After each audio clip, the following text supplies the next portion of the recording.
Ed eccoci qui amici di Matto Scacco, quest'oggi non sono da solo, ma c'è con noi Federico. Ciao Salve. Federico, eccolo qui. Perché Federico è qui con noi oggi? Perché ha da raccontare tanto questo ragazzo. Solo 16 anni, dimmi se sbaglio. No, esatto, Ok, esatto. ed è già un fortissimo giocatore di scacchi. La cosa più divertente di tutte, però, è che l'anno scorso, neanche l'anno scorso, a febbraio dell'anno scorso 2020, Federico aveva solo intorno a 1200 punti Esatto.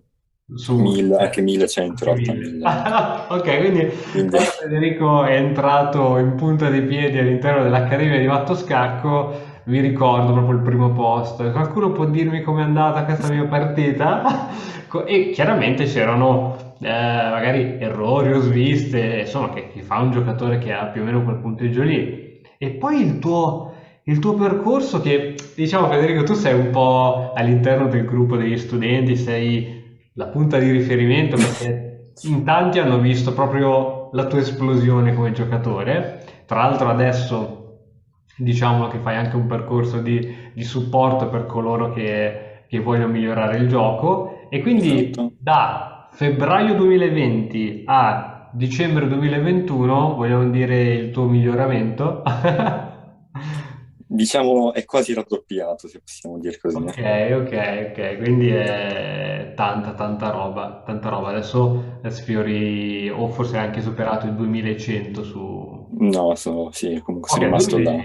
2100, 2100 Esatto, su sì. ciascun tavolo, insomma, un punteggione veramente che ti fa onore. Allora, secondo me, infatti, lo scopo di questa chiacchierata, come intervista, è proprio perché tanti magari diranno, cazzarola, anch'io voglio in 10 mesi raddoppiare, raddoppiare il mio elo. Che cosa, insomma, che cosa hai fatto? Raccontaci, sicuramente sarai molto portato per il gioco, ma avrai fatto delle operazioni, oltre a seguire chiaramente l'accademia. Raccontami la tua esperienza. Beh, come dico spesso, in realtà ho raggiunto un livello di gioco davvero alto rispetto a, penso, il tempo che ci abbia impiegato, meglio. Ho davvero messo, ma proprio poco tempo ci ho messo per arrivare a un punteggio simile quando vedo gente che in vari anni magari raggiunge tappe che ho raggiunto letteralmente in poche settimane, ecco. Diciamo che sicuramente Matto Scacco mi ha dato una spinta incredibile, senza di questa sicuramente non sarei mai arrivato neanche attorno ai 1000, penso, che comunque l'Accademia mi ha supportato sotto vari punti di vista, ma comunque ho notato che a un certo punto ho proprio avuto un click, ho proprio avuto non Un so come boost. chiamarlo, però proprio nella mia testa mi ha detto, ok, guarda, stai facendo un buon miglioramento, comunque vedi che stai crescendo bene, vediamo se riusciamo proprio a impegnarci su e metterci proprio dentro tutto quello che possiamo per migliorare. Ok, per Noto che impegnarti in termini proprio di studio e di tempo dedicato al giorno, che cosa intendi? intendo che non bisogna lavorarci su decine e decine di ore al giorno. Penso che, come dicono anche molti leggende scacchistiche, gli scacchi sono come la palestra, semplicemente basta allenarli anche poco, ma giornalmente con molta costanza. Certo, certo, sì, sì, questo è senza dubbio la chiave segreta, che poi segreta non è, Esatto. per migliorare la costanza, perché poi molti fanno full immersion, perché non so, sparo, è uscita la regia degli scacchi, oh che bello, gli scacchi full immersion, 2 settimane, poi per altrettante 2 settimane o 2 mesi non toccano gli scacchi e poi insomma succede, succede quello che succede. Esatto. Quindi dicevi, appunto, ritornando al tuo percorso scacchistico così veloce ma così pieno non di alti e bassi, solo di alti. Momentaneamente, sì. Quindi vabbè, hai sicuramente praticato tanto, quindi oltre a seguire l'accademia, insomma, le varie lezioni e il tutor che ti diceva ah, qui potevi fare meglio, hai fatto di qui, così di lì, e gli incontri che facciamo tutti i giovedì sera, avrai anche giocato tantissimo. Sì, in realtà è vero, comunque, esempio per l'estate, comunque essendo uno studente, facevo centinaia di partite al giorno, se per questo.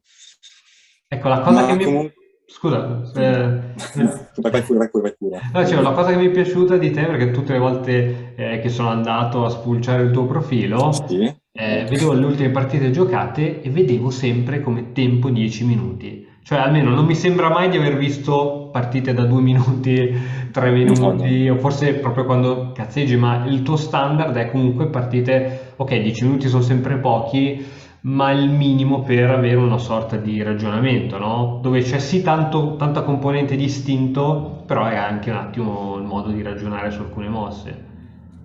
Trovo che per migliorare sotto un certo punto di vista, meglio. In realtà trovo che ogni tempo migliori un certo punto di vista del gioco degli scacchi. Penso che le lamp, le partite rapid veloci migliorano molto il calcolo veloce, magari migliora molto la vista, migliora molto il saper gestire il tempo rispetto a magari una partita a tempo lungo che migliora il calcolo a tempo ragionato, magari migliora, non so, l'apprendimento di varie aperture, ma non che so io in realtà. Certo. Quindi in realtà sì, ho allenato molto il calcolo veloce, infatti noto che rispetto al me di 8-9 mesi fa, comunque ora mi metti in una situazione e comunque riesco subito a vederti minacce, tatticismi o qualsiasi cosa che ci sia. Ecco, dal punto Ma di vista però, tattico hai fatto anche lì parecchio esercizio, tipo puzzle rush, cose no, varie. sì, sì, i problemi sono stati sicuramente essenziali, anche se in realtà, nel senso, ci ho dato meno attenzione rispetto a quello che solitamente mi dicevano. Ecco, in molti, guarda, i puzzle sono le cose più essenziali del gioco di scacchi, dacci sempre. Io li giocavo ogni tanto, però non è stato in realtà quello che proprio mi ha aiutato maggiormente. Ok. Poi sono anche gusti personali, No, ecco, no, quindi certo, quindi quello che insomma la voce che si sente, gli scacchi sono un 90% tattica e il 10% il resto, esatto. possiamo dire che è anche un po' un mito da sfatare, perché poi insomma non è che c'è sempre la tattica nell'aria, no? A volte... In realtà penso proprio che è soggettivo, in realtà penso che ognuno equilibri questa cosa qua in base a ciò dove si sente più forte, e dove proprio, ecco, basa il suo gioco in realtà. Non penso che comunque, ho sentito un sacco di cose, c'è 80% teoria, 20% quello, poi forse 3% una cosa, 6 l'altra, il 15 quell'altra, 120, tipo, in realtà non... migliora un po' tutto, ecco, alla fine migliora un po' tutto e baso un po' il mio gioco su quello dove mi sento più forte. You're gonna see me shine, shine, shine, shine. Walking on beams of light, light, light, light, light. Oh, oh,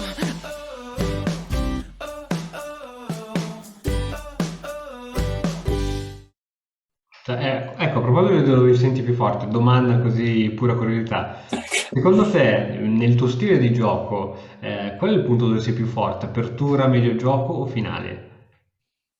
Ma nei finali sono sicuramente, ho sempre notato che nei finali sono comunque, ho sempre in chiaro il punto principale dei finali, comunque ho sempre notato che non ho mai avuto difficoltà. Eh sì, l'ho notato anch'io nell'ultima partita che abbiamo fatto insieme, che era praticamente patta, non so come hai fatto a vincere il finale. Esatto, esatto.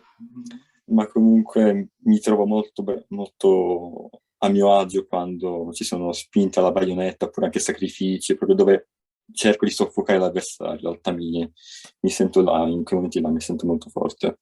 Quindi ti definisci un giocatore d'attacco. Sì, senza dubbio, non mi difendo così mai se c'è la possibilità.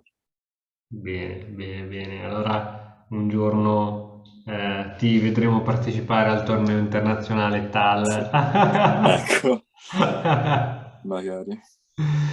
Ok, quindi questo è il tuo percorso e insomma abbiamo capito che non hai esagerato con gli esercizi di tattica, quindi con i problemi di scacchi, ok, hai giocato, hai seguito delle lezioni di teoria, ma abbiamo commentato assieme tantissime partite, Magari, sì. perché magari gli altri che ci ascoltano non lo sanno, ma noi giovedì sera con tutti gli amici dell'Accademia ci mettiamo una partita davanti e commentiamo mossa per mossa. Qui, secondo voi, il bianco e il nero cosa deve fare? E quasi sempre Federico dice pedone G4 e che cosa gioca il Gran Maestro? Pedone G4. Quindi abbiamo Ecco, anche partita scoperto. però gioco il blunder. Vabbè, diciamo che con le partite degli altri sono tutti bravi, con la propria partita. No, dai, quindi anche sicuramente anche l'esaminare delle partite commentate penso che abbia contribuito anche questo, no? No, sicuramente sì, è stato davvero molto utile, anche perché la cosa che adoro di Mattoscacco è che comunque rispetto alla lezione con un gran maestro, una lezione con un giocatore forte, la differenza è che stai con un gruppo di persone È del tuo vero. livello, comunque cresce un percorso con della gente che comunque non, magari anche più scarsa di te, molto più scarsa di te, ma comunque anche quello è proprio un modo di crescere anche migliore, magari di fare una lezione con un GM, magari di studiare anche da solo comunque, ecco, lato gestione comunque non penso che sia proprio... No, no, è vero, la forza del gruppo è sicuramente fondamentale, ti dà la forza perché sai, un po' come quando magari tu non hai questo problema, ma noi persone un po' più grandi siamo molto pigre e quindi tipo se tu devi andare in palestra da solo non ci vai, ma se ci vai con un amico, sai, no? Già magari andare in palestra non Sì, è la cosa più divertente del mondo, in due, andiamoci insieme. Quindi no, avere un gruppo è molto perché poi ti puoi confrontare e dici ma solo io ho questo problema o ce l'avete anche voi? E gli altri esatto, sì, commentano, sì. dicono ah sì anche a me è successo. Quindi cioè, hai un attimo modo di capire se sei tu quello strano, se è normale, se è normale, come è successo in molti, dicono cacchio io da quando ho imparato queste nuove cose ho perso 8 lezioni di fila. È normale perché stai imparando un nuovo modo di giocare, nella tua mente sei ancora un pochettino col tuo vecchio stile, quindi c'è un conflitto, però insomma è interessante. No, ma Quindi, no scusa, se ormai dimmi. è un botta e risposta tra noi che... No, comunque, penso che il consiglio più grande che ho anche notato dagli studenti dell'Accademia è mai guardare il punteggio. Penso che non, se anche si vuole crescere, non bisogna mai guardare il punteggio, non bisogna mai giocare per vincere, ma proprio io ho notato che ho fatto i miei traguardi, o sono arrivato ai miei traguardi proprio giocando così. Magari una sera, però vabbè, faccio qualche partita rapida perché ho voglia, e così dal nulla, senza neanche accorgermi, ecco, ho raggiunto i Certo. 1700, ho raggiunto i 1800, i 2100. Certo, certo, Ho no, questo è notato questo. verissimo. Quindi mettersi a scacchiere con l'idea di giocare bene, poi insomma come va. Anche perché proprio recentemente era uscito questo argomento tra gli studenti, tipo, ma anche voi quando arrivate al punteggio 90, 1590, 1690, vi sale l'ansia perché state raggiungendo il centinaio successivo e quindi inizia a perdere tutto. Ecco, sicuramente non guardare il punteggio, anche se il bello degli scacchi è che sono, diciamo, anche misurabili, no? No, certo, ovvio, Quindi, cioè, il certo. modo è proprio è matematico vedere il tuo progresso, no? Se magari qui, No, per no, ma... esempio, col pianoforte, ok, Mhm. sì, puoi dire che sei migliorato, le dita vanno più veloci, però con gli scacchi c'è proprio un punteggio che ti monitora il tuo andamento, che sicuramente e aiuta anche all'autostima. Ma infatti non dicevo riguardo al proprio miglioramento, ma dico proprio guardando, nel senso proprio prima della partita non devo già partire con la Certo, preoccupazione sì, di sì, devo vincere, in quel senso là sono intendevo, non per d'accordissimo. Anche pretendere. perché sennò poi perdi e vuoi giocare un'altra per recuperare quei Esatto. punti. Sappiamo Tipo già. tipo le bullet, ecco, esatto. Bravissimo, Ne sappiamo perdi già. una, ti ritrovi sotto gli 800 magari. Esatto, esatto, esatto. No, no, infatti sappiamo già come va a finire. Va bene, Fede, io ti ringrazio. Vuoi dare un ultimo consiglio agli ascoltatori di Matto Scacco? Perché come saprai questo video andrà sul Mhm. tubo e magari ci sono tanti, tanti che insomma ci seguono e dicono cacchio, voglio migliorare anch'io. Ti senti di dare qualche ultimo consiglio, nonostante ci hai detto tante cose bellissime questa sera.